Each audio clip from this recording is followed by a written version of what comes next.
গীতা কি মাছ কাটছো? ভোলা মাছ কাটছি। ভোলা মাছ। এই যে ভোলা মাছ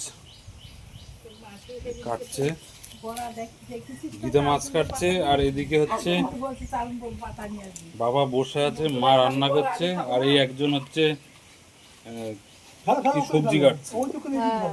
কুমড়ো শাক কাটছি। হ্যাঁ, কুমড়োর শাক।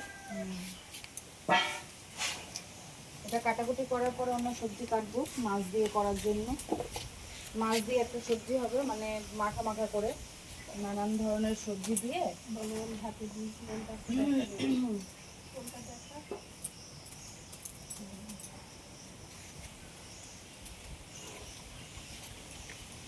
এই যে আর ওল ভাতে দেবো, ওল এনেছি।